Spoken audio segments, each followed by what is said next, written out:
All right, guys, welcome back to another episode of Two Beers with a Band. I'm your host, Chris Schrum. Thanks to everyone that is joining us for the first time, and welcome back to those that have listened since day one. For this episode, I will be talking with Darth Marden, who I came across on a different podcast called Music Making Sense Podcast. If you're needing help with your music marketing, check out Music Making Sense Podcast. Now, on to the show. So, Darth Marden, it's been a day. How are you doing? Man, it has been Monday all day and it's still going, but that's all right. It's 7:30 here and we've got cold beer in front of us, so I'm doing pretty well. How about you? All right. Well, you know what? I'm here. I'm making it so far. Um, why don't you tell us a little bit about yourself and what you're drinking? Then I'll talk about mine. Sure, man. Well, like you said, my name is Darth Marden. Most people just call me Michael. The M in the Marden just is Michael and my last name. Star Wars nerd, obviously, with the Darth thing. A lot of people know me by the name Venue Features, another music thing that I do on the side where I'm actually on the other side of the camera interviewing underground artists. So, pleasure to be on this side. Today, I have what's called Passenger, a Chiswick ESB from Zool Beer, a local brewery here in Knoxville. Yes, A little bit blurry, but ESB. I don't know why I've been kind of stuck on this particular type of beer lately, but that's what I have for you today. all right. Well, I am drinking Pilsner by New Glarus Brewing Company. It's out of Wisconsin. It's employee owned. It's a 5% ABV. Man, I'm ready to get into it. Let's dig into this thing. Let me see. This one is it says keep cold, drink now. It didn't tell me the ABV. I'm assuming it's good though. I don't understand why some brewers don't do that. They don't put the ABV on the can. It might be on here and I'm not seeing it. But hey, I did procure a glass without moving from my seat. How impressive is that? That is impressive. You didn't even see it appear, but it did. I texted my wife and she snuck it in. Nice, nice. Oh yeah. That is nice and That's amber. that is a pretty beer. This one is very golden and It clear. certainly is. Let me see if I can get a little bit more color. Yeah, there we go. Beautiful. Cheers, man. Cheers.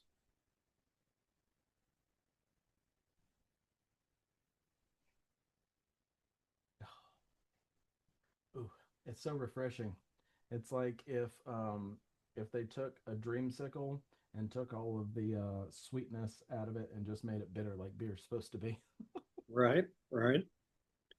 What flavors are you getting? I mean, really, honestly, ESBs to me, the extra special bitters, always kind of have that same, and I don't really know how to describe it, flavor, but that's what's got me hooked lately. Definitely taste that specific brewery um, with it. There's two breweries that I really enjoy going to here in Knoxville, and they both have ESBs. They both have that ESB flavor, but wildly different in how they end up in your cup. So I don't know. Love this flavor. Well, this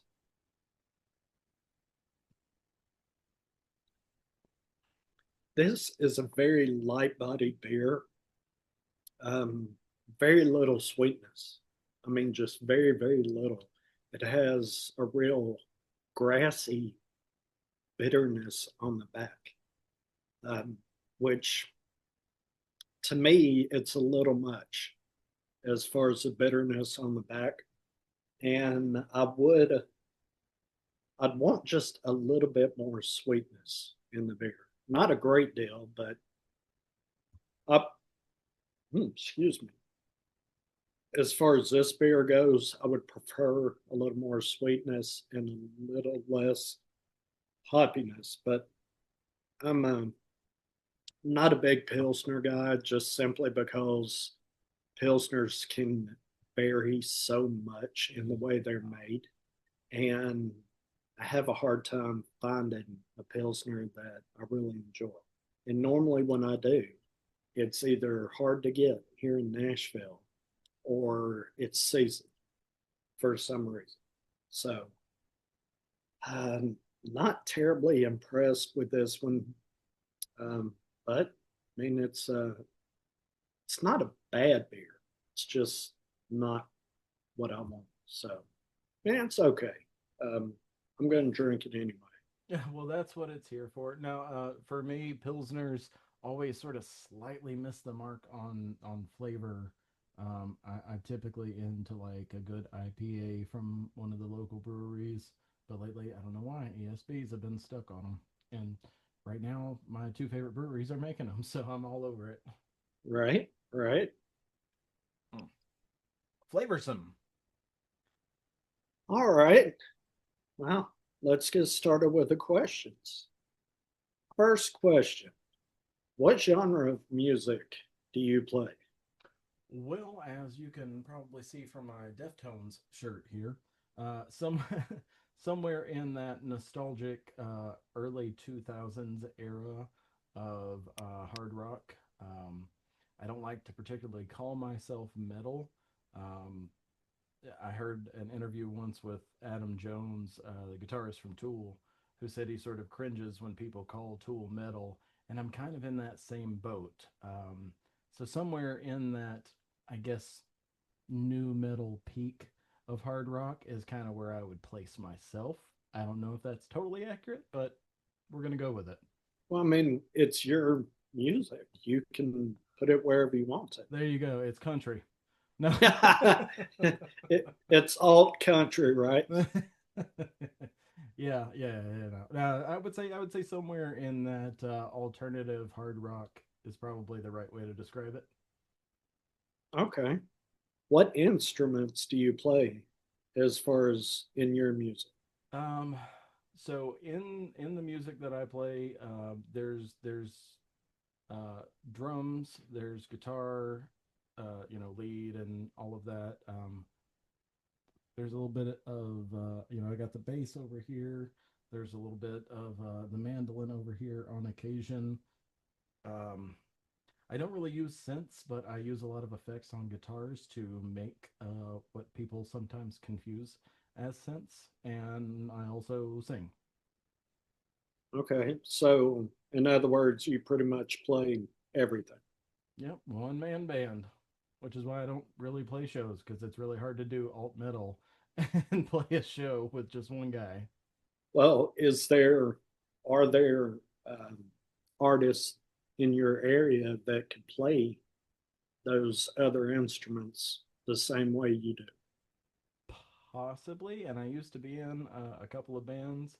It's just really, really difficult, when you're around that age of 40 to find people who, working day jobs can also, oh, I've got kids over here this day. Well, I've got, kids every day. And, balancing those schedules and finding a place, it's a mess. So I just figured do it all myself and it's more for fun anyway. You know what I mean? Okay, so it's not really a career. Yeah, dude, I work 50 hours a week at a corporate gig, and I've got, a housewife, kids, that whole thing. So whenever I get free time, it's either doing music or working with this other music promotion company I do. Okay. Why did you choose this style of music to express yourself? It's a good question. I don't necessarily know that I specifically chose to do it. It was just sort of what spoke to me when I was in high school. Um, the late 90s style of music going into the early 2000s, when I was in school and stuff like that, just sort of hit me. And Like I heard Deftones, I heard White Pony for the first time when I was in school, and it was like I have to do this. Okay.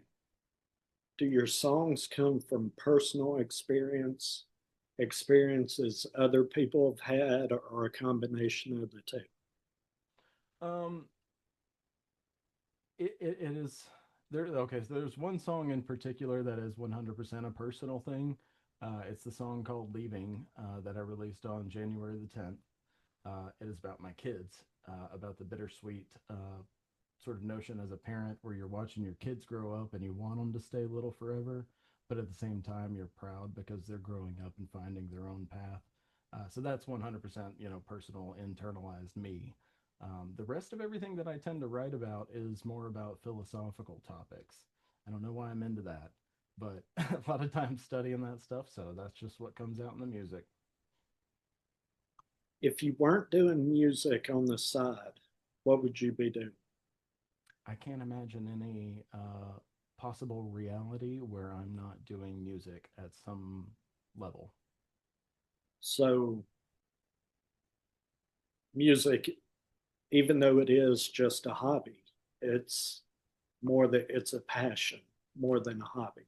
Yeah, I think that's probably a better way to put it. I don't necessarily want to consider myself a hobbyist. You know what I mean? Because that almost sounds like you don't take it seriously. Yeah, yeah, and I didn't mean that. Yeah, no, I know that. I know you weren't trying to like slight me or nothing, but I mean at the same time, you gotta say it is what it is. I'm not out making music and making money off of it necessarily, very little to say the least, but it is something that I've always enjoyed doing. When I was 3, I don't remember this, but there's a picture that my family has in a keepsake box of me with a little red plastic guitar and a little red plastic microphone. And apparently, I was singing some sort of Travis Tritt country song. Member of a country club is actually what it was. And I remember, being like 11 years old, and my uncle Curtis, who was in like a sort of hillbilly country rock style band, he gave me my first guitar. It was a Sunburst Fender Strat. And I remember at 11 years old, we were at the lake, and I cranked up his amp on July 4th. So we're like really close to that anniversary. And I cranked it up and I played the national anthem like Hendrix style. And so there's just these memories, these core memories I've established throughout the years, and it all involves music or revolves around it. So it's more than just a hobby for me. What would you say that your music heals you in some way? To some degree, yeah. I mean, I think that's what music is.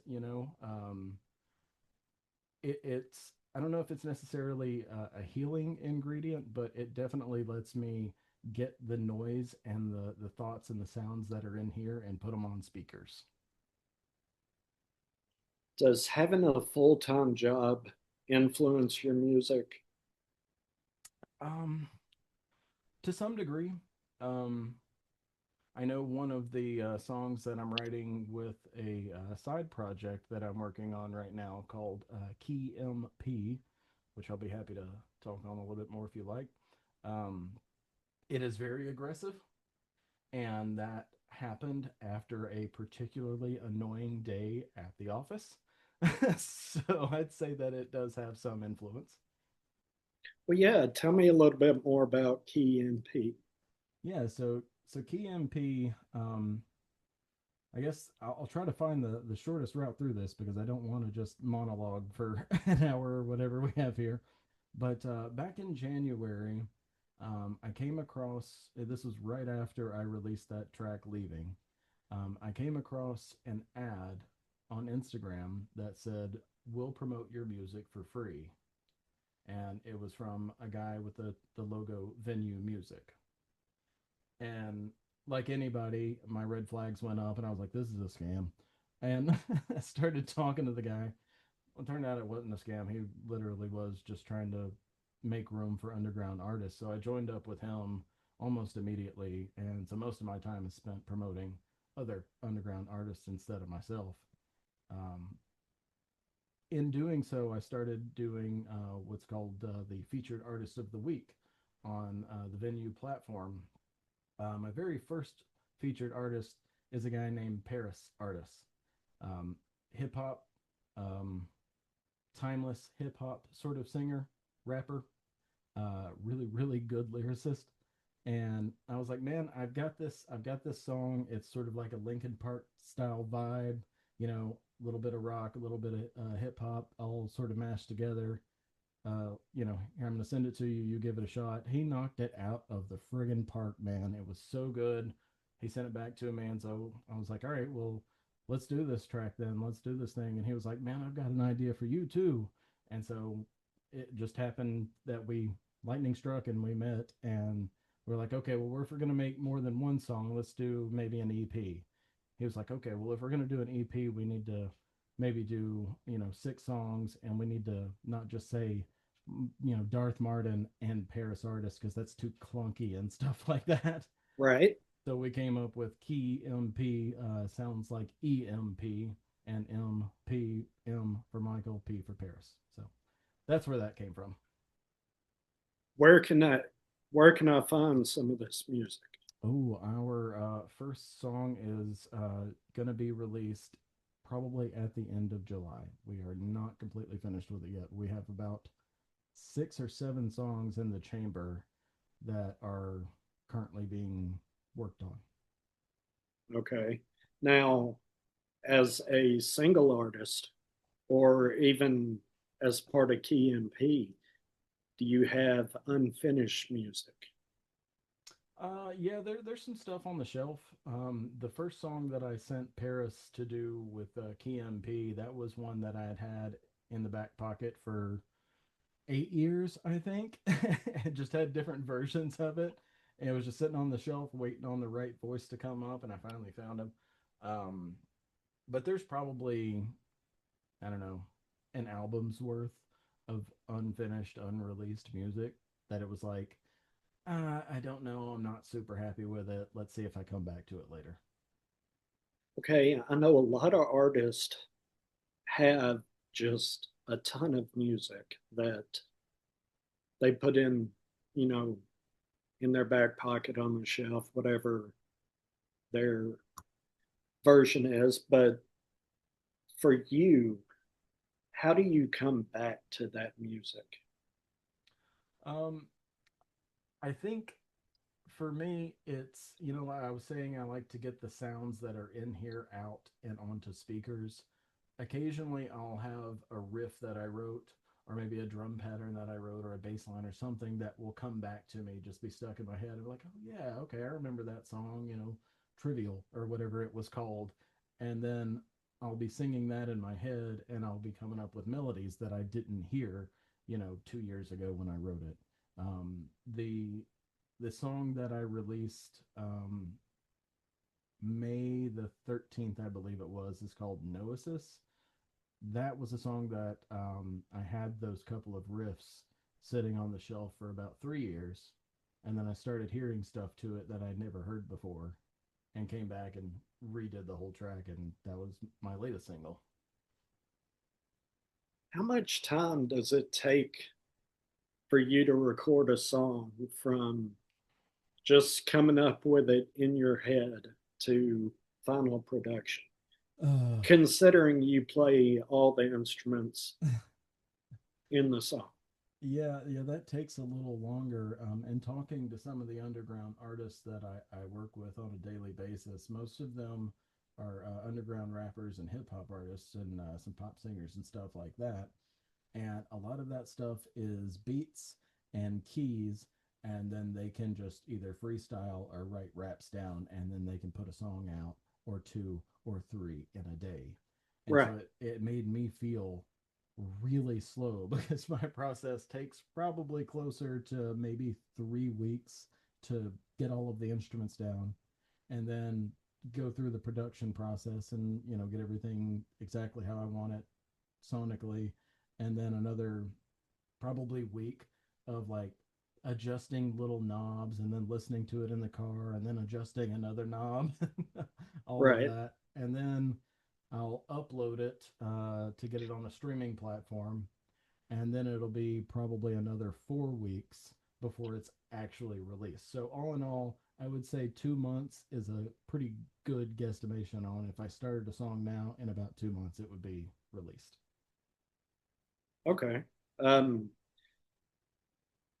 do you feel like that much time and that much effort going into your music, do you feel like you're getting your money's worth once you release a song? I am not sure that I completely understand the question as far as do I feel that um, I'm valued for my time? Yes, Do, because I do it for me. So that's time that I'm enjoying myself doing something I love doing. okay, so you're putting the music out there for you. You're not necessarily, I guess maybe I'm thinking, or maybe I was approaching it because I talk to a lot of indie artists that are, they're trying, they're playing gigs. They're, of course, they have full-time job, but they're trying to make music their career. Right. And I guess what I was asking, because a lot of those artists, when I ask them about how long it takes, I say, okay, when the music is out there, you can't do anything else to it. It's out in the wild. Do you feel like you're getting the validation? Um, do you feel like your time and effort was well spent on that song? Do Okay. you get, do you have people listening, following, clicking, things like that? And I guess that's ultimately what I was asking. Do you feel like you're Yeah. getting the clicks for your music? But Gotcha. since you're not doing it for, Yeah. It's sort of a tough question, isn't it? Because like I think I might be a little bit of an oddity in in that context because really honestly I make it for me and anybody that happens to come across it and enjoy it, that's super cool. Like I appreciate it. I appreciate you taking the time to listen. I've got a handful of people who really enjoy it and get excited when I drop a new song or release new music or things like that. And that's really cool. But part of what I talk about in this music promotion stuff with Venue is like as an indie artist, as an underground artist, you have to be able to write, you have to be able to produce, you have to be able to master and mix, and you have to be able to promote yourself too. So you literally have to do everything or have a team and a bankroll to do it for you. And when it comes to the part where, I'm building up some hype for the release, I'll release the song, I'll make a video, and then I'll do like 3 weeks of content. So you really have to turn into a content creator after the release, or you're just releasing it to an empty void where nobody's really going to find it. You have to make people find it. And that's the part where I enjoy doing it, but I would prefer to do that for other people rather than try to, beg people for clicks. Like if you do listen to it, awesome. I really appreciate your time, because attention is a valuable commodity these days. That's what we're all right, vying for is people's attention. right, Just to give a few minutes to listen to a song is it doesn't seem like a lot to ask, but time is a valuable thing these days, and everybody's always busy. So if you have, 3.5 to 5.5 minutes to listen to a Darth Marden song on your way to the grocery store, that's time that you're giving me, and you're not going to get that back. But I appreciate your time. So do I feel like I get the value for what I put in to promoting myself? I feel like I get more than that, and I'm appreciative of everybody who listens. okay. Since you play all the instruments, how difficult is it to make a music video? Um, quite. It's quite difficult. I um I have my kids help with it sometimes. I say, here, hold my phone or hold this camera, and I'm gonna play this riff, and then you just like get this angle and like maybe zoom in closer on it, and so they're all down for it because my biggest fans are my kids, or at least one of them. One of them's kind of a jerk like me, but but it is difficult because it's another part of being an artist. If you want to make a music video, well, now you also have to be a video editor and things like that. So just another part of being an artist, you have to do everything from conception through the final, and then you got to restart when you want a new song. So making a music video is not super easy, but luckily there are more tools right now where we're at in the music industry than there's ever been. So that's sort of a trade-off, I guess. Well, when you tell these underground artists that they have to write, sing, produce, promote everything that you just said, how many of those artists just look at you and say, I can't do all that? Or do they sit there and it just kind of overwhelm them? And you can just see it on their face like, I don't think I can do this. It's a varied response, quite honestly, because I've talked to kids. I call them kids, 17, 18, 19 years old, early 20s, and I also work with some people who are older than myself. I don't I, I don't want to guess exactly how old they are, because if they see this interview, Admonish Music, I apologize right now. I'm going to say around 50, but and so, like, you get varied responses, and it's kind of based on experience that they have with the music industry, right? Like, if you're an 18-year-old and you're like, oh man, I didn't realize that I have to do all of this stuff just to make music, because you think, oh, I can just put out a song, I can put out a single, and then people are going to listen and see how good my flow is, and suddenly I'm going to be a big name, right? And then you have some people who do it as a business, who see all of the different pieces, all of the different moving parts turning together, and that's the process that they actually enjoy, right? Right. Well, I've talked to a lot of artists that don't really promote themselves the way they should. And like you say, it seems like, and they're creatives and they want to create. They don't want to do the business. But in today's world, you have to do the business. You have to promote yourself. Even if you don't do the production, all you do is write the music, play the music. You also have to promote the music Mm-hmm. daily, sometimes several times every day. Otherwise, you're going to get lost in the crowd. And I've run into a few artists that they'll get promotion on one song, they'll get airplay on one song, you know, they'll hear their names on the radio, and they kind of think, well, that's it. I've done it.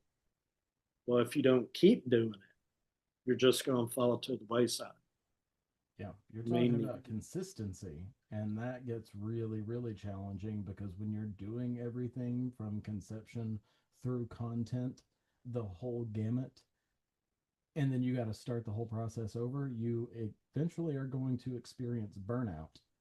And so that's why I have released two songs this year and not, 15.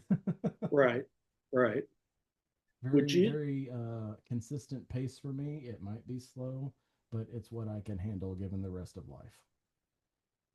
Well, I mean, as long as you're consistent, even if it does take that amount of time, but you're consistent with it, people know what to expect. And as long as your fans know what to expect and you fulfill those expectations,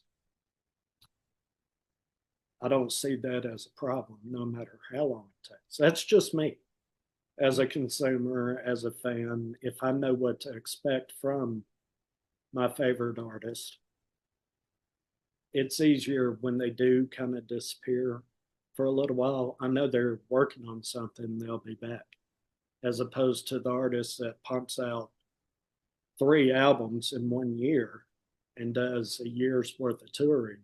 Then you don't hear from them for a couple of years.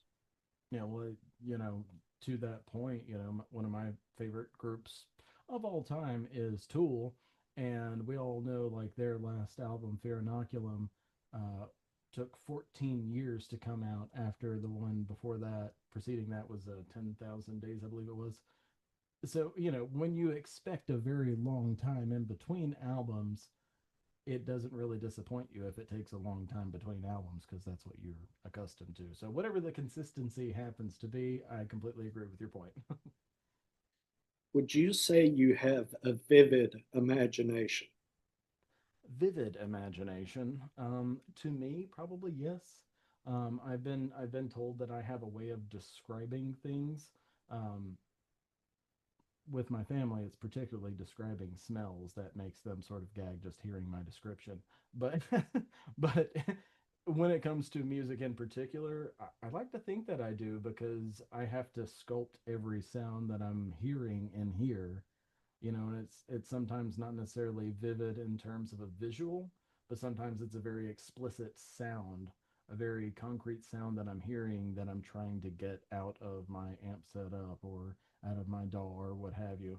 Uh, Trying to come up with something that has, maybe if it has been played before, it's not been played that way. I believe it was Kurt Cobain that said every note has been played and every note has been sung. You just got to do it in your own way to make it interesting. And that's sort of my goal when I'm writing, is to not explicitly sound like anybody else. You can hear my influences, but the imagination I think is good enough that I'm not a copy and paste of something else, if that makes sense. Yeah, yeah. What's the writing process like for you? Um, that can vary. Um, it's a different writing process when I'm talking about collaborating for Key MP versus when I'm writing a Darth Marden track. When I'm writing a solo project track, normally that will start with a guitar riff. I'm a guitarist first. That's my passion. That's what I love. Um, it'll start with the guitar riff first, and then I'll just sort of explore that and see, okay, well, this part maybe builds off of this part, or maybe this section right here is a complement to this other section over here. Okay, how could I do this main theme but maybe in a different way in this later section? Or how could I take this guitar riff that's in 5/4 timing and maybe do it in 6/8 timing to complement and change up how we're playing around the sound? So usually things start with guitar for me, and then I will fight with the drums because I'm not really good. Like I just sort of, I know what has to happen, but it takes me forever to make it happen. So guitar and then drums, and then the bass line. I will play somewhere in between the melody of the guitar and the drum beat. So I do that like third maybe. Lead guitars then go in there.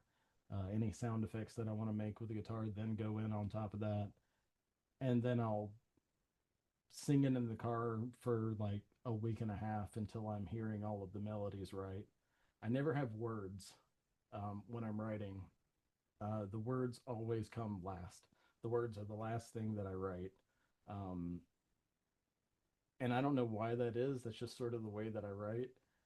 The melodies will be there, and then let's say you have a few syllables that are starting to pop out within a melody. You can hear the da da da. What's the word that fits in there? So the words always come last, and then once I have a set of words, then I'm like, okay, here's the theme of the song, and then we'll add context. Okay. Which one of your songs is your favorite song? Um, you know what? My youngest asked me this, uh, and they'll ask me this probably once every 2 or 3 months because they know it changes. um, right now, I'm feeling like um, the song "The Doubter." I released that, I believe, last year. Can't remember. It's been a while. The Doubter is a fun one. It goes from like, what is it, 14/6 timing to like 13/8, or it's some strange timings, but I try to make it catchy. And if it's not that one, then it's Leaving, because that song's super emotional for me about my kids. Yeah. So one of those two. I'm not really sure, to be honest with you. Okay. Would you call yourself a rock star? Oh God, no. No, no, no, no. Far from it. I am a parody of a rock star. I sort of poke fun at what it would be like to be a rock star because I'm just some dude, man. I'm just I'm just some guy. I'm just a dad. Okay. All right. What's your favorite genre of music? Got to be alternative metal. You know, things like Deftones, things like Korn, things like Tool, things like Incubus, all of that stuff really speaks to me. And I say that knowing full well that there's also stuff like Outcast out there, like Method Man and Redman. That stuff is in there in my playbook too. And then there's also stuff like Pink Floyd. One of my favorite bands of all time is Pink Floyd. So wide ranging, sort of based in metal, but then branches out. What are the top three radio stations in your car as far as like your presets one, two, and three? Number one is 99.1, the sports animal, because I'm a huge Tennessee Vols fan. Being here in Knoxville, man, we're all Right, orange. right. We're all orange here. The next one after that is the one that is programmed to my little Bluetooth adapter that goes to my phone for Spotify. And those are literally the only two I have programmed. It's either sports channel or Bluetooth to my Spotify. Okay. Who's out there listening to your music? Who are your fans? Um, no, number one is my kids. Um, After that, it's the venue community, and huge shout out to everybody in that. Um, I think I'm one of maybe three rock artists associated with this giant, like 4,000 member community. Most of them are hip hop and underground artists and things like that, but they're the ones who really celebrate me the most. And that's sort of the message that I would give to anybody, any musician in any phase of their career, no matter what the genre is build a community. Because once you have a personal connection with somebody, you are more likely to have a repeat listener than anybody that you're on social media going, please go listen to our song. We sound like such and such. Well, you keep referring to underground artists. Do they not fit a certain genre? Or is underground just kind of an all encompass It is all, genre? yeah, it's all encompassing for anybody that is an indie artist. It's kind of like saying indie artist. To me, it's the same thing. Indie kind of refers more to instrument based, maybe, and then underground maybe refers to more like producer and hip hop. Maybe I have that wrong. That's just sort of always the distinction that I hear people kind of tacitly making. So Yeah, I think yeah. that's kind of where I'm at with it. The community that I'm referencing with venue, I always say underground artists because it is predominantly hip hop and rap. Okay. Do you interact with your fans on social media? Oh, constantly, constantly. I don't interact as Darth Marden though. They all know that I am Darth Marden, but I also like, I guess, number two in command of venue music. So I'm always interacting with them as venue features. So venue features that profile on Instagram and TikTok. People know me as that. And I spend more of my time promoting their music and making reels for them and trying to get them heard than I ever do myself. Okay.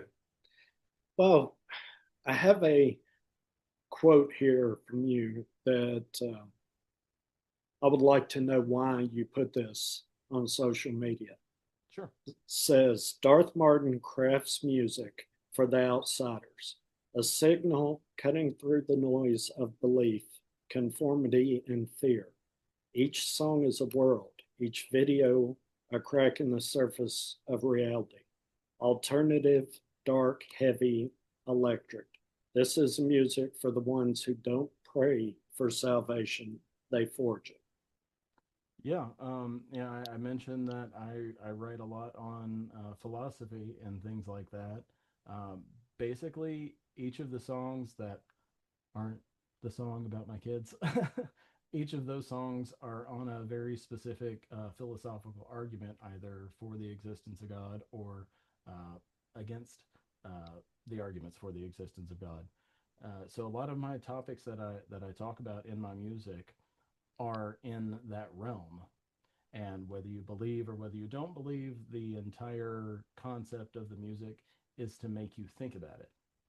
And even if it's not about the existence of God, maybe it's about status quo. Maybe it's about making you think of it's literally just about making you think about something rather than being just a copy paste stamp of whoever's beside you on that given day.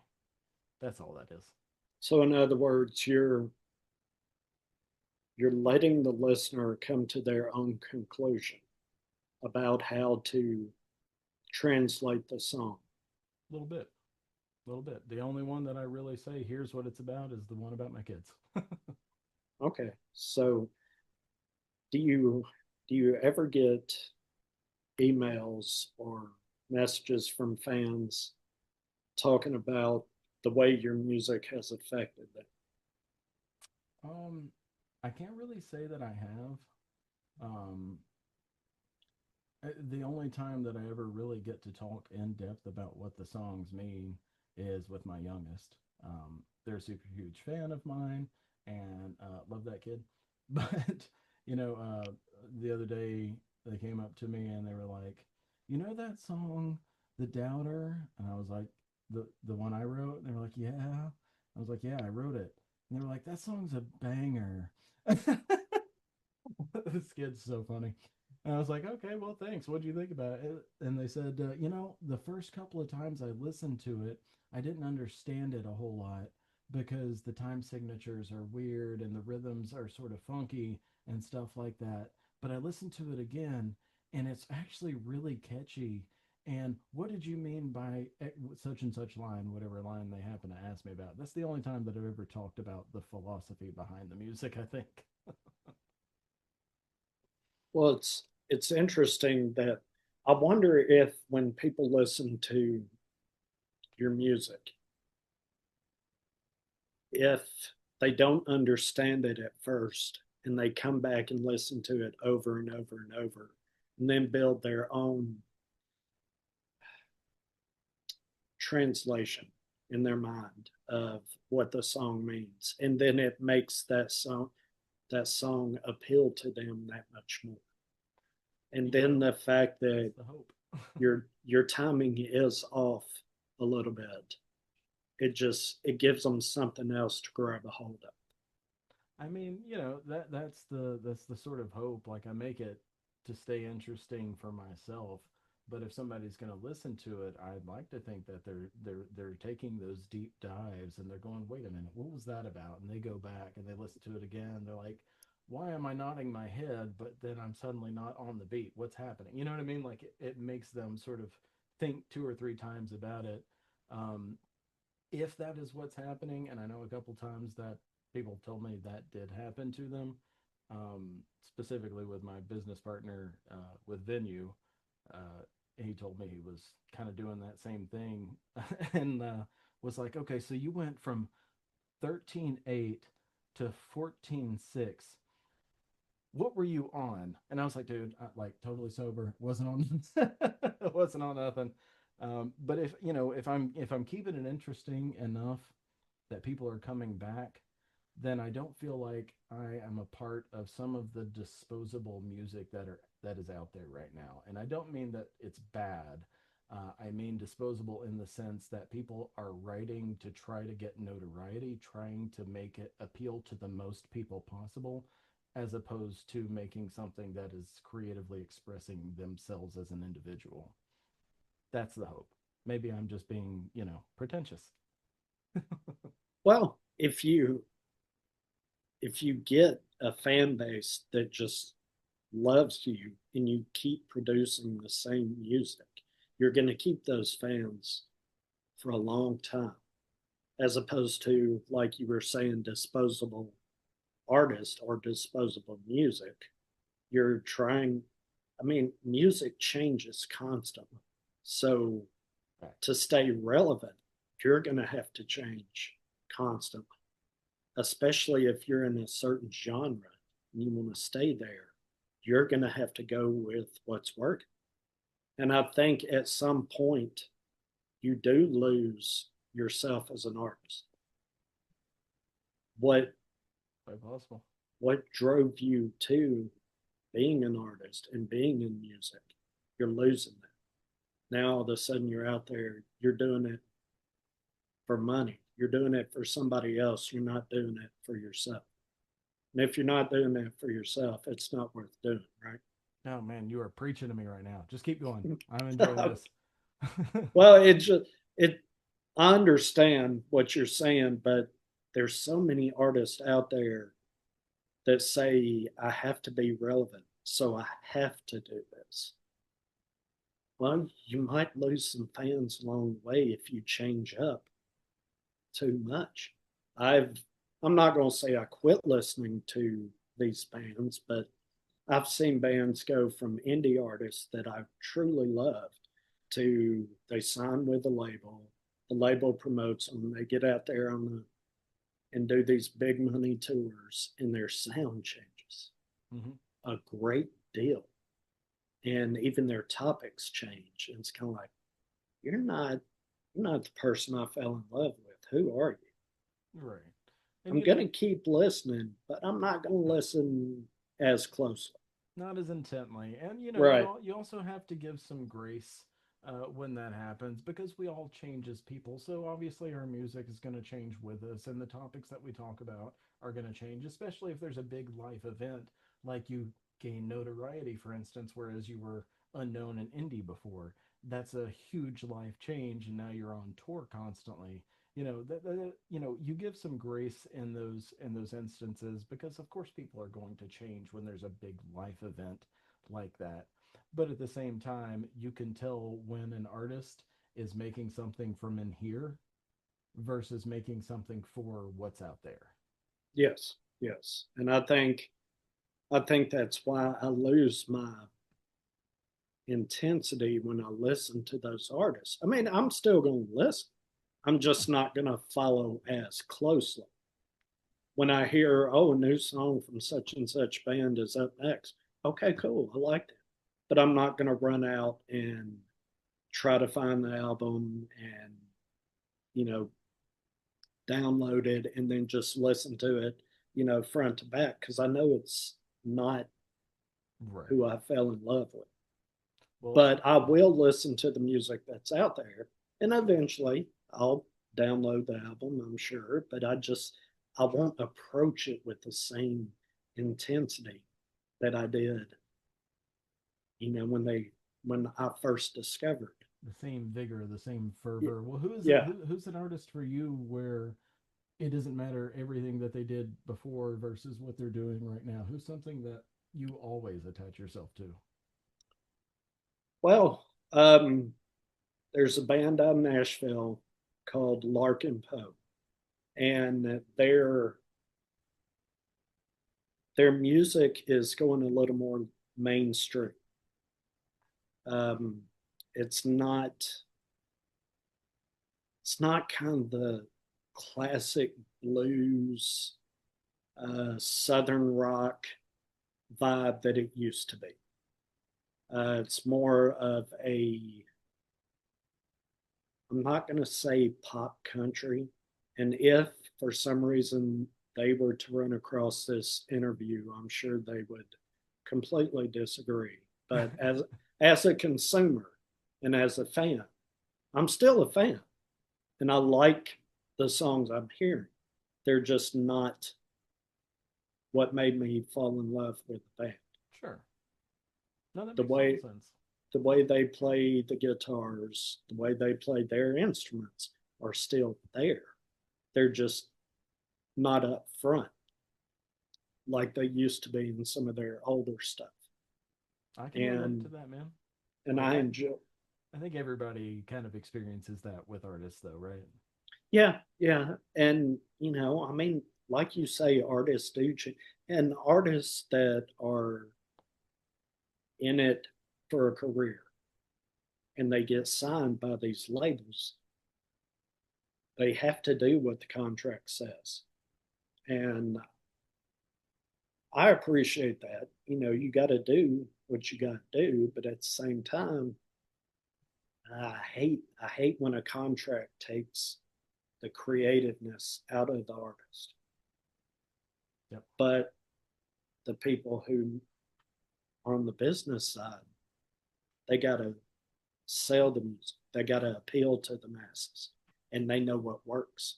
And they're going to bring this artist in and make them appeal to the masses. And I mean, that's that's a it's a business. it's a delicate balancing act, right? Because you want to stay true to yourself as an artist and what made you uh, creative and what made you want to express what you're expressing in the first place. But at the same time, like you want to make a comfortable living, so you've got to ride that balancing act. Like for me personally, the same sort of thing is like listening to Hybrid Theory with Linkin Park versus listening to One More Light, their last album prior to Chester. Uh, Rest in peace. But listening to those two albums, it's like totally different bands. You know what I mean? So Yeah, I get what you're talking about. Why, thank you so much. I just had my favorite person in the world bring me my second beer. awesome. I just opened mine a little while ago. So cheers Cheers to to the you, brother. second beer.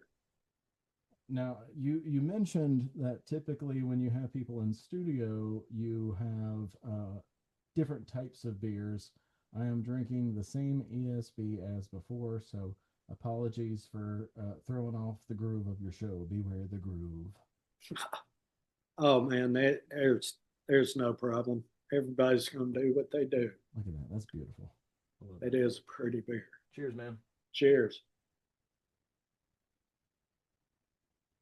Mm. So, two beers with the band. Can you just, I know that you're interviewing me here, but can you just tell me where this idea came from? It's such a cool idea. All right. I love talking to artists. I love talking about music. I cannot play a note. I can't sing a note.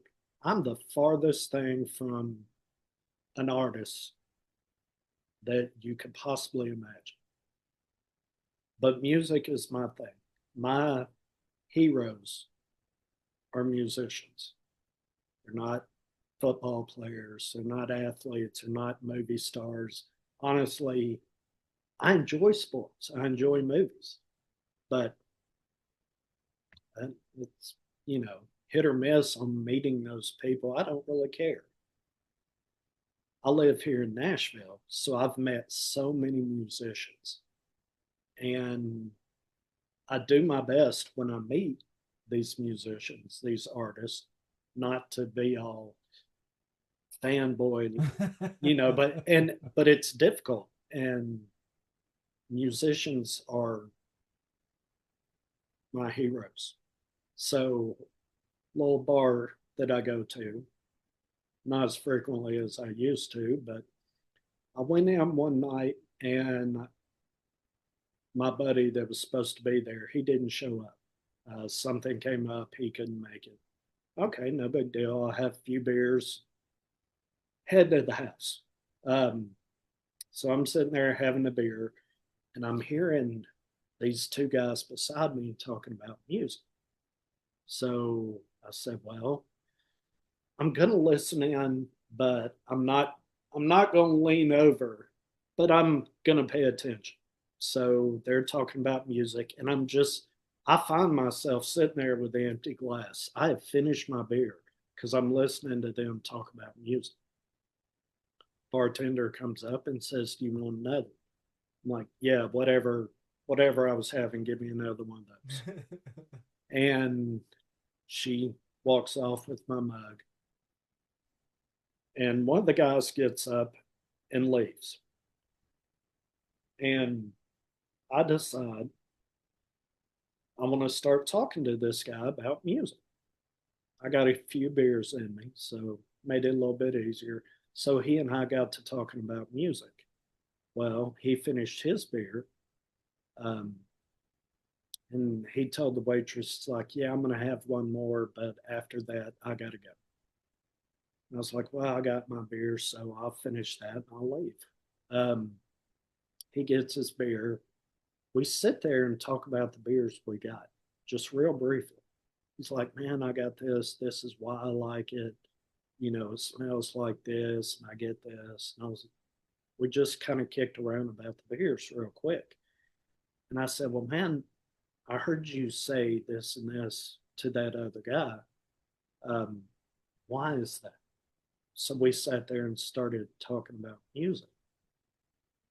We both had three more beers while we were sitting there because he enjoyed talking about music and enjoyed talking about everything music related. And I was like, I'm talking to the people who I respect. So we got lost in conversation. And, we paid our tab and we left. And I thought, man, that was such an awesome time. In fact, my buddy not showing up made this an awesome night. A couple of nights later, I went back out there and I just went up there by myself. I thought I'll have dinner, have a few beers, come home. Somebody else sitting up there talking about music. It was a whole band sitting there. So, of course, I'm starting to listen to them. So, I finished my dinner. Guy next to me leaves. So, I get up, move a seat down. I just kind of interject myself into the conversation, not rudely, just like, Just slide okay, in. yeah, yeah. And so we start talking about music. Next thing I know, I've had several beers. And the band kind of dropped off one by one because they had to leave. And we ended up closing the bar down that night talking about music. And I was like, I enjoyed that conversation so much. The artist enjoyed the conversation. So why can't I do this on a scheduled event? Why Yeah. can't I do a podcast where, because some of these artists have gone, man, you asked some really good questions. I've never thought about that before. Yeah, you've And hit me with a couple curveballs tonight, not gonna lie. and and I was thinking to myself, you know what? Why don't I give it a try? Because I enjoy talking to musicians.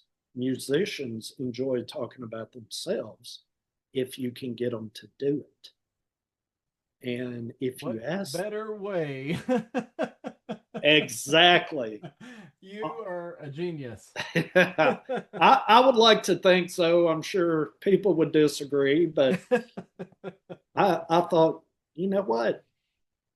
Why not give this a shot? By God, I, beer will open them lips. I love it. yeah, yeah. And you know what? Even the artists that don't drink, and I've run across several, when you get them talking about themselves and you ask the right questions, people will open up. And that's ultimately what I want. I want a musician, an artist to open up and tell their fans, tell me things that they don't put out on social media, things their fans don't know about.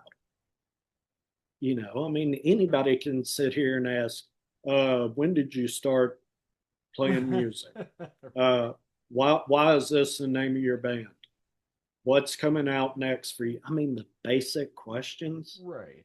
Anybody can ask the basic questions. I want to ask the questions that make you think, but I also want to really dive into you as an artist and dive into your art.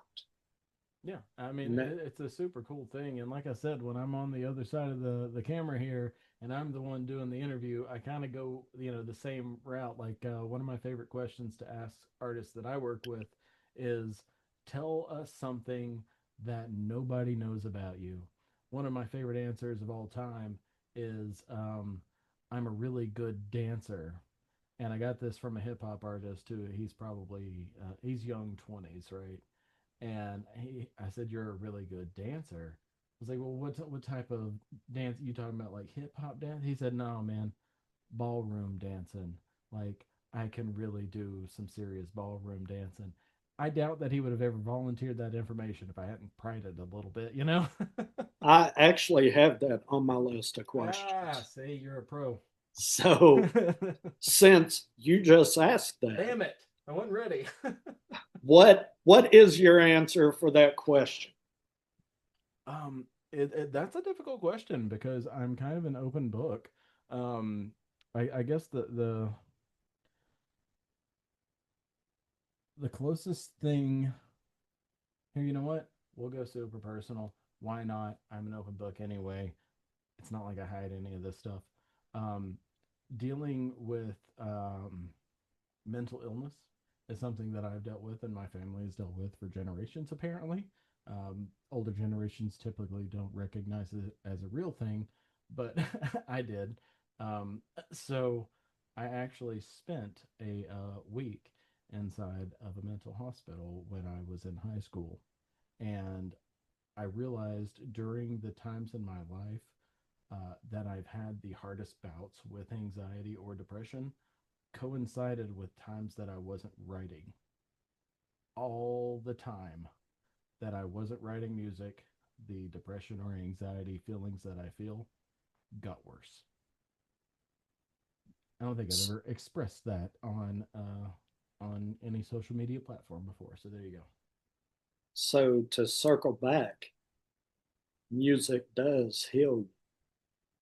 I don't know if it heals, like I was saying before, but it definitely does help me maintain better than if I'm not. If that makes sense. Yeah, yeah. Well, it's interesting that you brought that up because I would say that a lot of artists do deal with some sort of Mm-hmm. mental illness, Yeah. but nobody wants to talk about it Yeah. because they see it as something. Oh, if my fans knew this, they wouldn't be my fans anymore, or Yeah. they, that people don't want to own up to it. But creatives have a way to deal with anxiety that I'm going to say common people, fans like me, I don't have an outlet for any sort of anxiety that I have. So I think I think it's interesting that you say that and you would bring that up because a lot of people would. What what role in your music would mental illness play? Um, If if that makes sense as a no, no, no. question. I get where you're coming from. I don't necessarily know that it does. Maybe it does. You know, like some pent up frustration or anger or anxiety about society. Perhaps that comes out.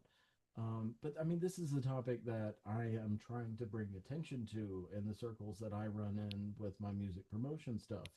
And I've been talking about it the last probably 4 months about how creatives do tend to deal with this stuff a lot more, or at least it seems to be a lot more than non-musician type of society. And I mean it extends beyond musicians as well. Like you go back to like Van Gogh, even Van Gogh, however you want to say it. Like if you go back to artists throughout all of time, there's been something noted about them that, oh well, they suffered from such and such. You know what I mean? So Yeah, like it is a thing. And maybe there's a book here somewhere. Maybe maybe at some point where we write a book or something and we co-author this thing. I don't know what it is, but you're right. There is something about that, and that's partially why I wanted to vocalize that in this interview with that question, is because I don't think there's enough attention brought to it. I've been trying to bring attention to it with my platform, but I don't think people are super willing to express it because it comes across as a weakness to the audience, or maybe it comes across as off-putting to the audience and the artist's mind. But I don't know, man. I'm just like I said, I'm a regular guy. I don't think that way. I'm an open book. I just talk about these things because I think they need to be talked about more. Well, I interviewed an artist a while back, and we got to talking about mental health pretty much straight out of the gate. We weren't even in the show yet. What I do is I hit the record button as soon as people sit down. Sure. And we were talking.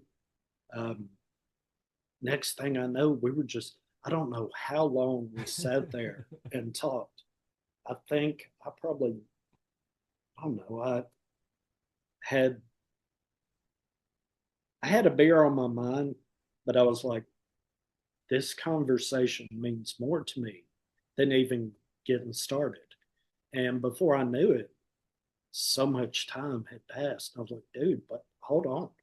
We haven't even started the show yet. I said, but hang on. Let me do an intro and then let's pick up right there because we really need to talk about this because people won't talk about it. Yeah, man. You hit an interesting topic. You kind of just got to run with it. Yeah, and it's something that I would like to talk to people either on or off camera about because I know it's there, but people don't want to address it. They just, like you said, they see it maybe as a weakness and they don't want to get it out there, especially if they're really trying to, you know, promote themselves and push themselves Right. and make music a career. They don't want something that's going to hold them back in their mind. Yeah, and I mean, it is all conjecture and supposition, but perhaps it's this notion that perhaps they are looked up to as an artist, that they're somebody that people are looking to for the answers because artists often delve into topics for giving those answers or at least their thoughts on whatever topic it may be. And so it seems like if I have this perceived weakness or this humanization part of me with this type of this illness or this defect, perhaps maybe that weakens the message that I'm sending. And I don't think that at all. I think that it being open about it brings the human element into it, and we're all seeking connection with the music. Why not let them know who you are as a person as well to deepen that connection? Exactly. And I wish more artists would open up to that. I talked to one artist who said that his mother, um, the doctor said, oh, we need to put him on all these different medications when he was a kid. And that'll help with his anxiety, this, and this. And they were just pushing medicine, medicine, medicine. And she told the doctor, I'm not going to medicate my child. And so she didn't do the medicine. And he found music, and music was his medication. Mm-hmm. And he put all of his energies into the music. And it turned into a career for him. And he was able That's to awesome. use, I'm not going to say a disability because it's not a disability. Right. Yeah, that's not the right It's word for it. it's anxieties. We all have anxieties. Sure. Some have different levels of different anxieties. I mean, And he was it's part able of to our chemistry. harness that energy and turn it into music and turn it into an art, See, that's a way beautiful, to man. express himself. Yeah. Which, thank goodness, his mom didn't put him on the medicine because we might not have his music out there today I mean, because the medication would have just muddied his creation or his creativity. It's hard to know, you know what I'm saying? Like, for me, like I've been making music for damn near 30 years now. Good Lord, I'm getting old. But it wasn't until I'd say maybe close to 10 years ago that I started even trying to find some sort of medication to help. Um, and luckily I did. I was able to find it after a couple of failed attempts that it made things worse, uh, for lack of a better way to put it. But I mean, it's hard to say. Had I been born to parents who thought that mental illness was an actual thing when I was a kid, would I have still found music? It's a hypothetical. It's hard to really, really know.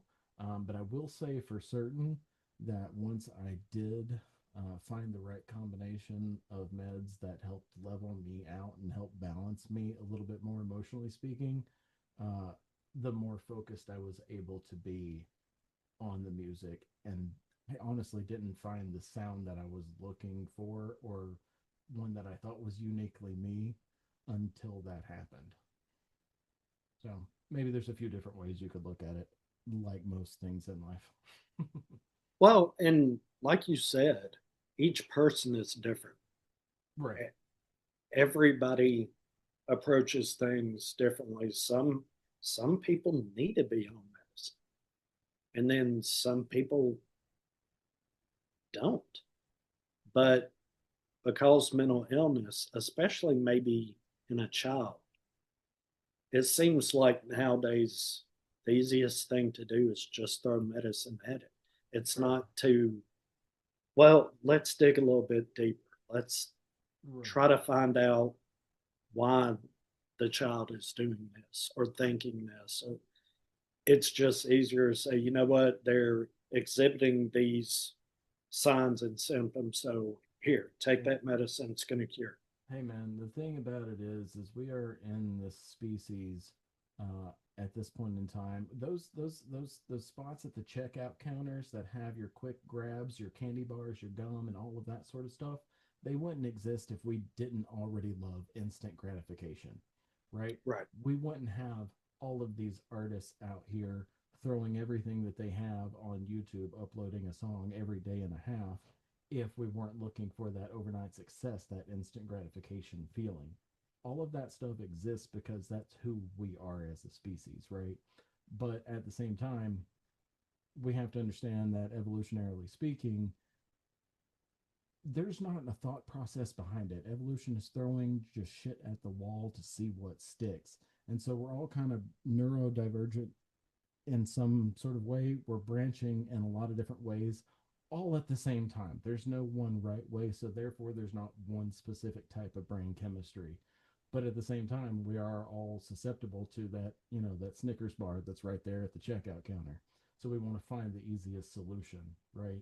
So when you say that it's easy to just, oh, well, here's these symptoms, throw pills at it, that makes sense for who we are. That just might not always be the right answer. I think that's what you were getting at.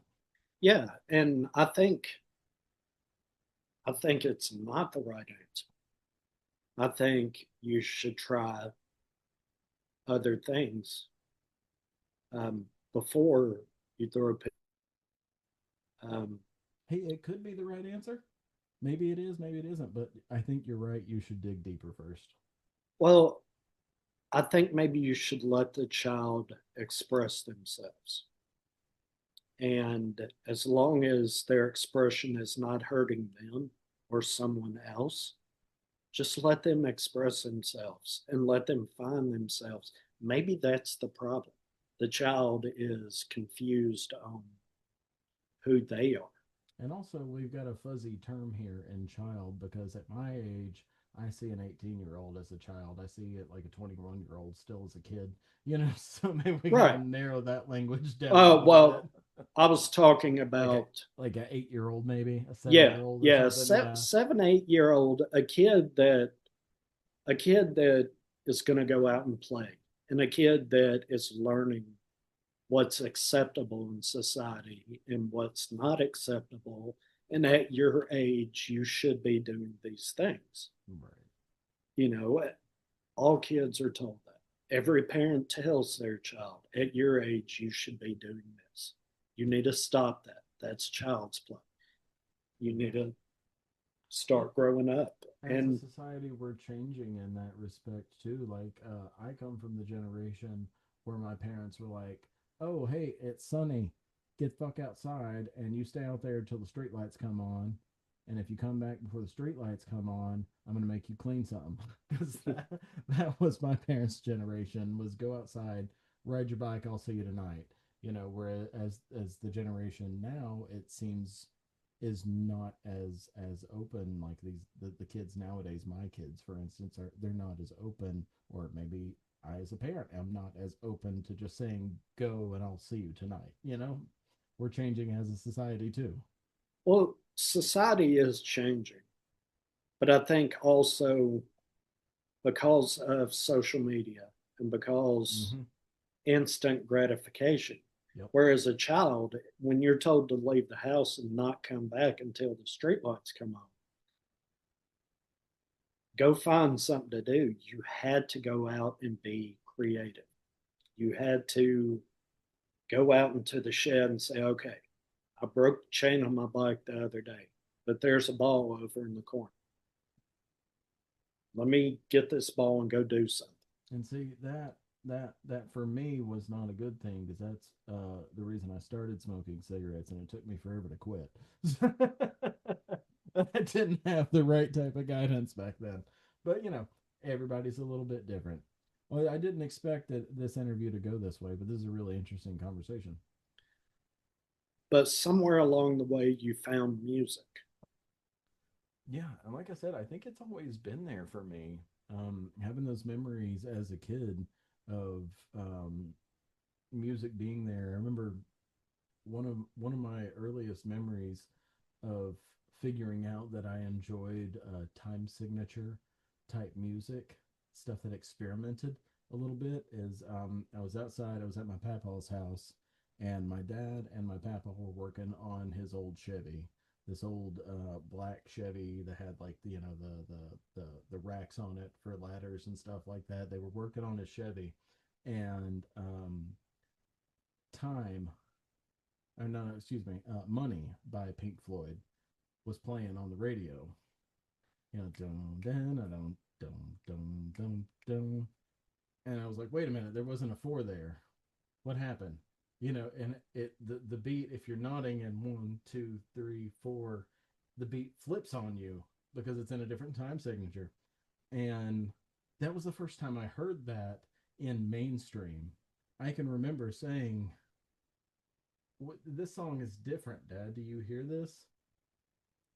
Not even 2 weeks after that happened, um, my first guitar was given to me, and not like a 3/4 size guitar or anything like that. Like the Sunburst Fender Strat I was talking about earlier. Mm-hmm. Yeah. That was within 2 weeks, and I held it up and I looked at my dad and I said, "I'm going to learn how to play this if it's the last thing I do." A couple weeks go by, he comes home from work, and it sounds like a whole lot of noise coming from my room, right? A couple more weeks goes by, and he comes in the room, and he's like, "Oh man, I thought I heard music in here. I thought I just heard some Pink Floyd. What's happening?" It turned off as soon as I walked in, and I was like, "This?" Dun, dun, dun, dun. And I started picking it out for him, and he was like, "What in the world?"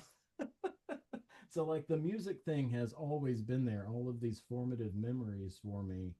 Um, I don't necessarily know if it. I don't necessarily know if there's a reality wherein I could be me and music wasn't somehow intrinsically tied to who I am. Okay. Well, I want to circle back to something you said earlier Okay, about listening to music in the car when you're writing a song. sure. Is there a reason you listen to it in the car? Oh man, you've talked to tons of musicians, I'm sure. The car test as a producer is a real friggin' thing. I don't know why, but everybody who's a producer knows what the car test is. Um, Car systems, they all vary a little bit. You know, yours may be a little bit more mid heavy. This one may be a little bit more bass heavy over here. The tweeters might be high heavy on this other car. They're all a little bit different, but they all sort of are revealing things about your mixes. When you're mixing a track and you take it to the car, these are AKG 240s. These are very transparent headphones. They are very, like, they will show you in a flat surface when everything's level, here's exactly what you're going to hear. But that's not what is delivered by a car at all times. Sometimes cars will emphasize the basses a little bit more. So if you have something that's a little unbalanced in your mix, your car's going to go, hey, you hear that? It sucks, don't it?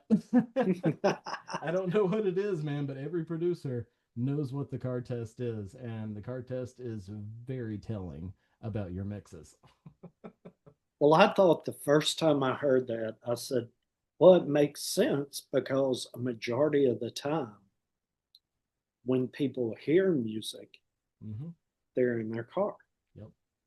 People listen to, I mean, all the music I've heard throughout my life, I probably heard first while I was in the car. Yeah. And a majority of people listen to music while they're in the vehicle. But if they're at home, they're watching TV, they're dealing with the kids. If they're at work, they're doing work stuff and Mm-hmm. music's not there. So the only time they're getting exposed to music is either at open air festivals or in the car. Yep. So if it sounds good in the car, that means it sounds good.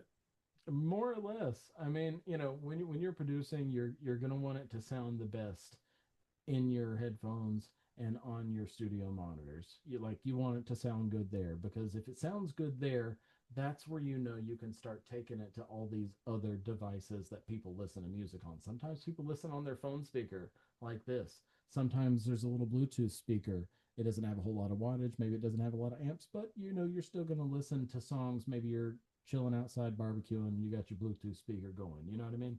Yeah. Sometimes you're working on your car and you got that little speaker going. Sometimes you could have just earbuds in. Maybe you're washing the dishes and you got some music on while you got your earbuds in. So you test all of these different devices, but the real kicker where you really want your music to shine is when you're in the car, because from right here all the way to work, that's what I do every single morning from from 6:45 to 7 when I get to work. It is music, and if I know if a song sounds good from there to there, then it's going to sound good most of the time in most people's car on their way to work or from work, whatever it is. Okay. If you could do a project with anyone, dead or alive, who would it be? Man, this question is on my list of questions when I ask other artists. It legitimately is. Um, the answer is varying from day to day, I find, because asking this question to other artists, I find myself like, what would I say? So some days it is Maynard James Keenan from Tool, Perfect Circle, Pussifer, those bands. Some days it is Chino from Deftones. Uh, uh, some days it is Danny Carey from Tool, probably my favorite drummer of all time. That dude is just so talented. Um, some days it is Mike Shinoda from Linkin Park. Some days it is oh hell, I'm blanking. Mike Mashak from Stained from back in the day. Sometimes it is David Silveria, the first drummer of Korn, because he had a very unique style. Some days it is David Gilmour. one of my favorite guitar players of all time from Pink Floyd. So the answer changes based on how I happen to feel in that moment. There's a bunch of different artists that I would play with, but if I had to pick just one out of all of those, I'm gonna have to go with Chester, because Chester Bennington was probably the greatest vocalist of my generation. Okay. You said you're a writer, producer, instrumentalist. You do it from start to finish. Out of all the different hats you wear, which one is your favorite and which one is your least favorite? Well, let me just make it clear to everybody that happens to watch this is I'm not good at any of them. Just want to put that out there. No, my favorite is the writing process. Um, it's kind of like putting a puzzle together, and you probably heard that from other artists before. Um, getting the idea of a song, having a guitar riff, having a drum beat, having a bass line, whatever it happens to be, and then finding the way those sounds all start to fit together and expand. And then, okay, maybe this sound is good, but maybe it belongs somewhere else. It doesn't quite fit. Trying to make a song complete. That part is my favorite. My least favorite, um, my least favorite part is vocal comping. That's the that's the part of the process that if I had money, I would pay someone to do it every single time. The part of every vocal take at the very beginning and very end, where they like come in and come out of every vocal take, those need to be faded in and out so there's not like a tiny little pop or click sound. Yeah. A lot of artists don't do that. Like underground artists, indie artists that I know, they're like, "Oh, that's a thing," and I'm like, "Dude, you've got to get rid. You've got to get rid of those pops and clicks. If you don't know they're there, everybody else does." That is my least favorite part. It's so time consuming. It's so tedious. It doesn't feel at all creative, but it's one of those necessary evils in the process. I hate that part. So, if you had a choice, you could only do one thing. Would it be writing or being a musician? Playing the instruments, I guess. Oh, Because gotcha. it Okay. because it kind of seems like based on what you've said so far, you would choose writing. When I say writing, I mean writing the guitar parts or the bass parts or the drum lines. I don't mean writing words. The words are irrelevant to me until the final stage of writing. Writing to me is writing a guitar riff and then writing the complementary drum line, writing the bass line that fits into that space. That is writing to me. Writing isn't necessarily pen to paper and letters, right? Right, right. So, musician Yeah, is yeah. first and foremost for you in a song. Yeah, So, and my wife, she's a phenomenal singer. I didn't even try to start singing to my own songs until maybe a decade ago. Prior to that, I was always the lead guitarist for the band, or maybe the drummer for the band, or whatever the band needed when I was in a band. Uh, we always had somebody else doing the singing and the word part of it. mhm. It was like, oh, okay, well, I can harmonize to whatever you write, but you do that part of it. The fun part to me, the thing that really speaks to me as a musician, is plugging in the guitar and seeing where that goes. Okay. Would you consider yourself an introvert or an extrovert? Yes. It depends on the day, man. Like the personality that I have to have for the venue music thing, the music production thing or promotion thing, and the personality that I use. We do live shows every Saturday on YouTube, kind of like I guess where you first heard of Darth Marden. We do a very similar type of live show for underground artists. When I'm in that mind frame, it's very extrovert. It's very, dialed into whatever conversation it is. I want to make it as interesting as possible for whoever happens to listen. Um, if I have the option to be that or sit at home and play Assassin's Creed and not talk to anybody, that's super enjoyable too. So I can really be both. Okay. Um, what makes you special? Why should I listen to your music? Oh, you don't have to. I'm not. I'm just some dude. I'm just some guy. I'm a dad. I have kids. I work 50 hours a week. Like, I'm just some guy. You don't have to listen to Darth Marden. But if you want to hear something that's going to send a message that you can interpret however you want to and maybe be in a funky time signature, that's why you listen to Darth Marden. You listen to Darth Marden because you also know me as a person, not because I'm some great musician, because we have a connection and a personality. Okay. Good answer. Good Well, answer. thanks. I appreciate that. I'm just some dude, man. I don't want to be thought of as special. I'm not special. I'm just some guy. Well, I mean, your music is different, so that makes it special. Well, I appreciate How that. many artists out there? How many artists other than who you listen to?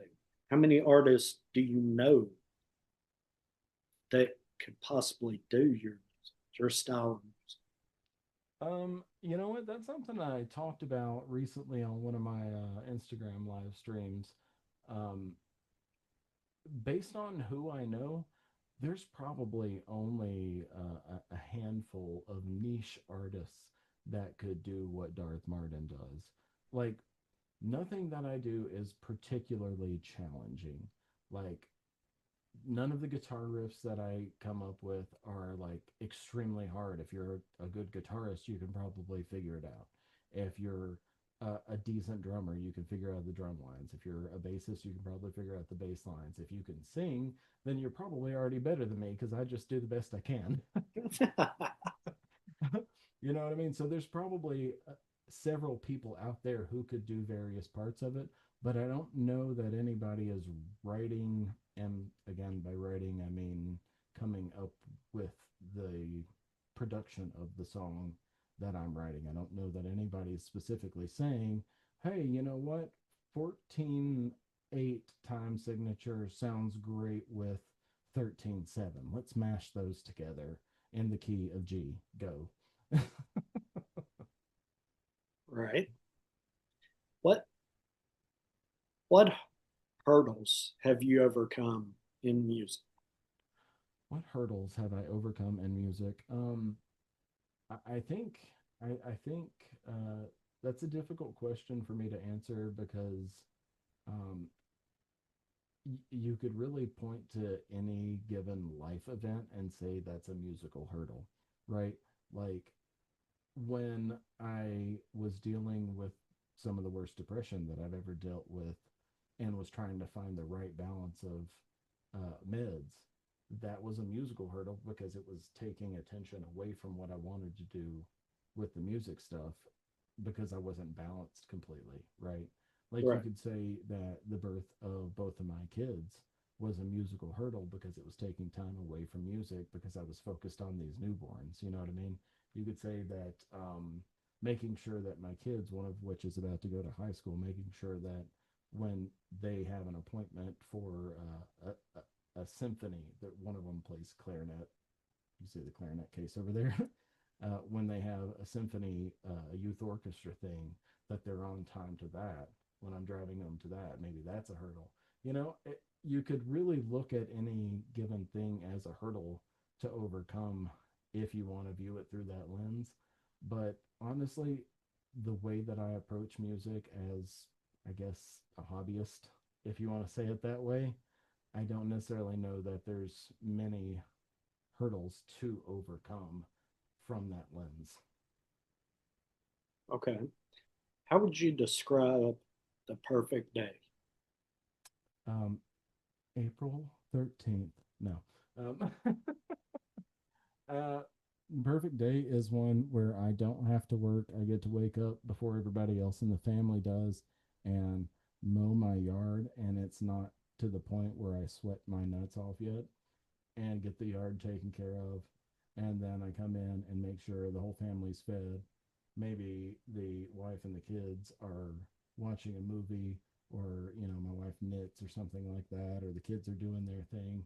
And I come to the studio and I work with, maybe my writing partner Paris on some music, or maybe I write on some Darth Marden stuff.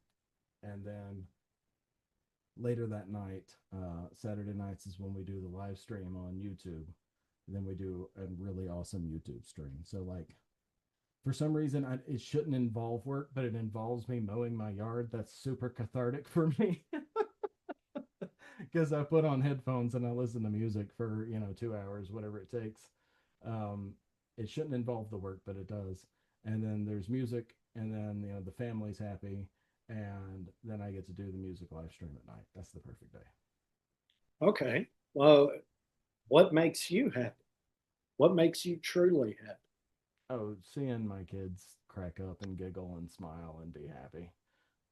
That I mean, that's the easiest answer in the world. I know that may be a cop out type of answer, but that's genuinely the fact. Like, when I'm hanging out with my kids and we're watching maybe Rick and Morty or something like that, or maybe Aqua Teen Hunger Force, and they're absolutely cracking up at whatever's just happened on screen, that's my favorite moment.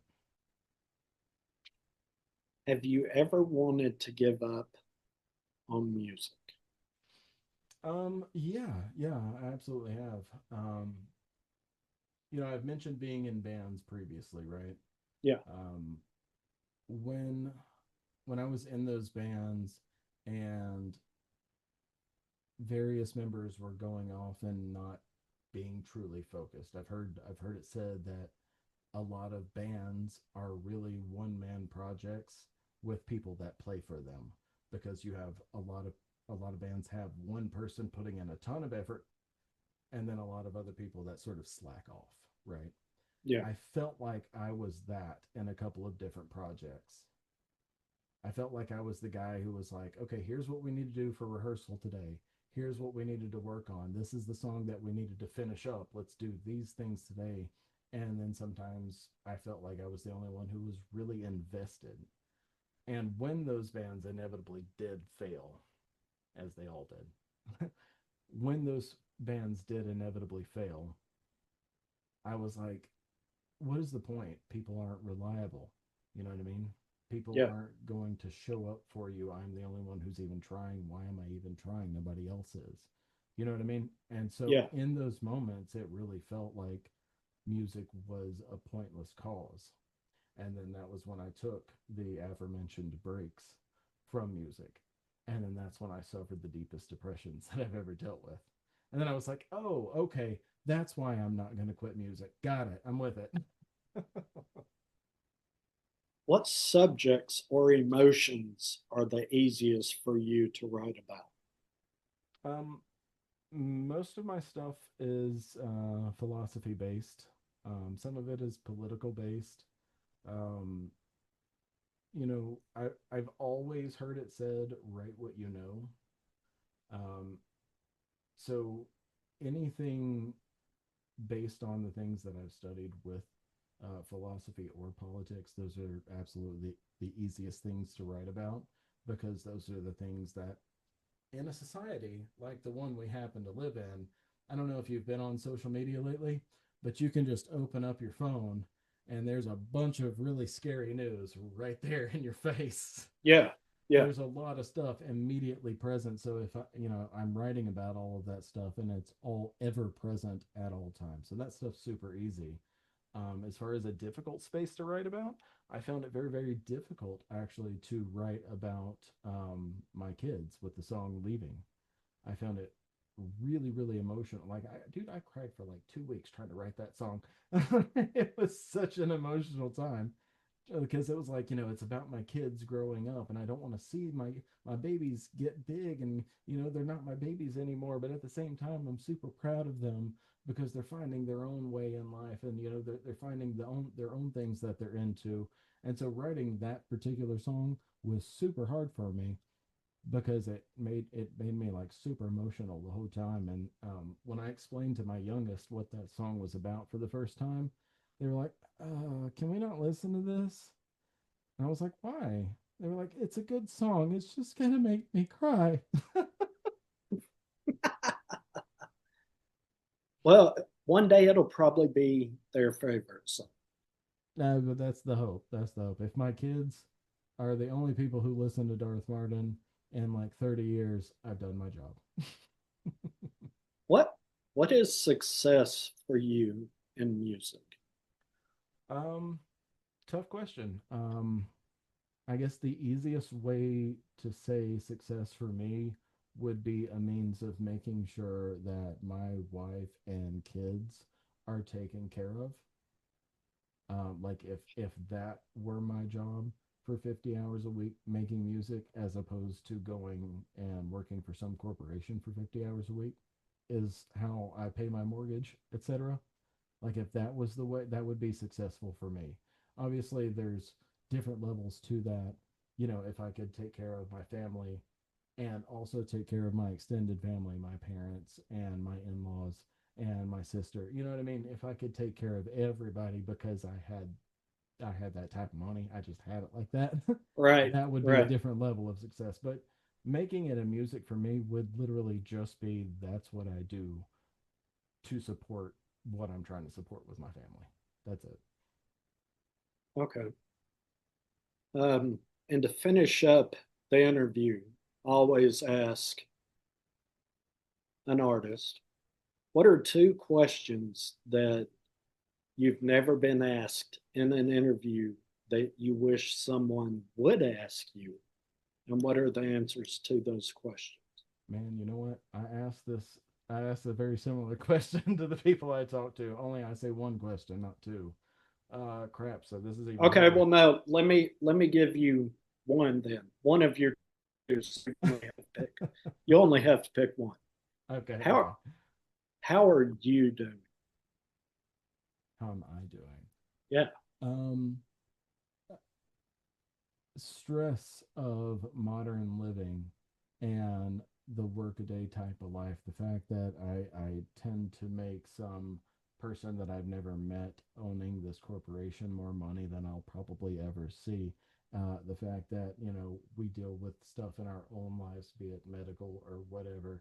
The fact that my kids are growing up and, about to go to camp in 2 weeks. The fact that all of this stuff with our economy and everything else, socio-political speaking, keeps being volatile. All of that stress and stuff like that is barely manageable. That's how I'm doing. But I also know that I'm the one who has to manage it for the sake of my family and my kids. yeah. So I try to maintain a very level playing field at all times, at least surface level. I can feel all the stress down here all I want, but up here where everybody sees, that's what I have to sort of maintain. So, how am I doing is a very complicated question, but I think I'm doing the best that I possibly can.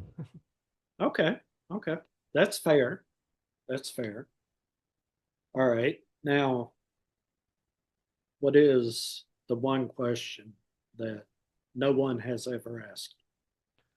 um, the one question that no one has ever asked me about my music is,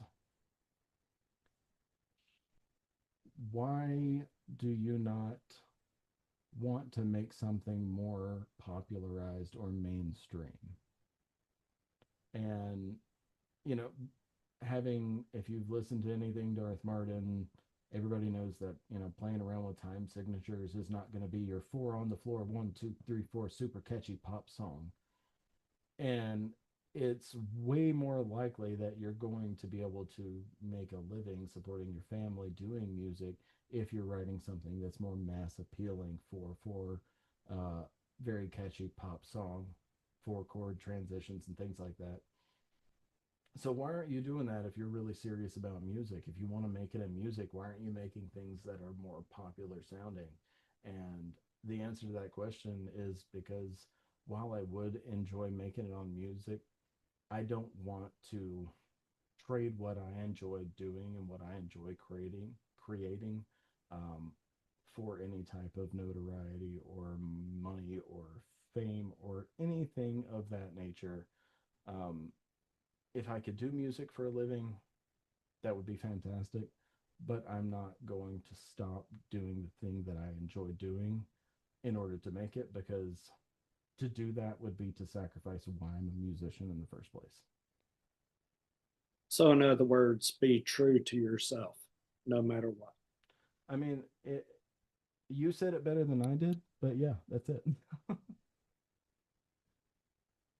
Okay. All right. Um, what have you sacrificed for music? um, Numerous girlfriends. No. What have I sacrificed for music?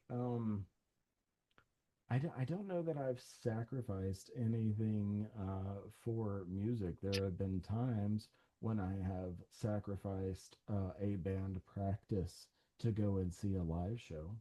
You know, there have been times when I chose to do a band practice or stay at home and play a new song into Logic Pro, or to stay in and do some mixing on a track or something like that, you know, choosing music over going out and hanging out with a friend.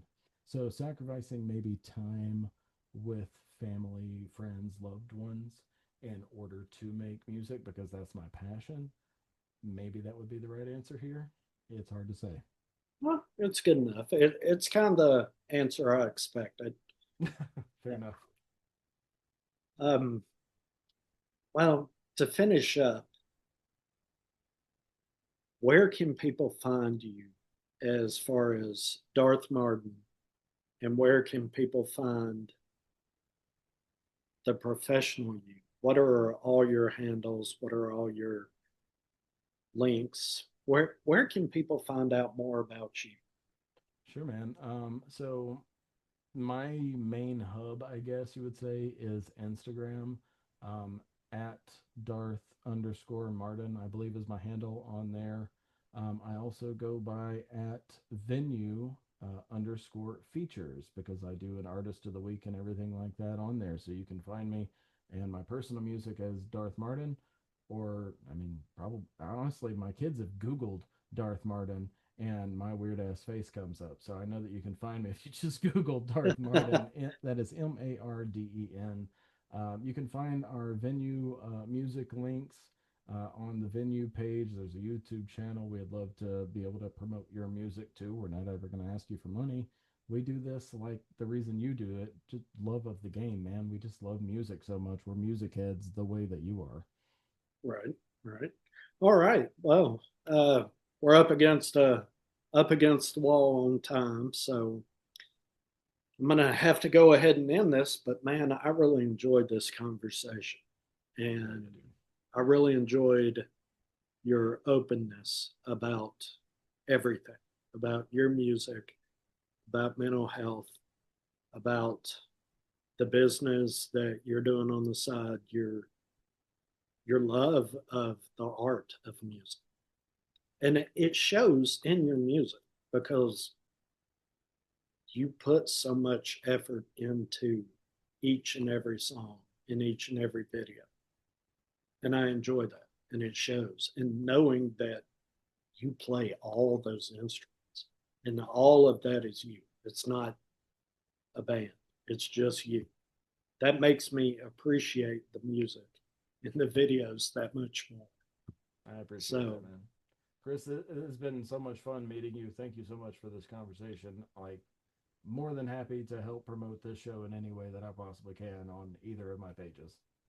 okay. Well, all right. Well, let's get together and see what we can do. 10-4, man. All That right. sounds like a plan. I appreciate it. Have a good one. You too, man. Cheers. All right.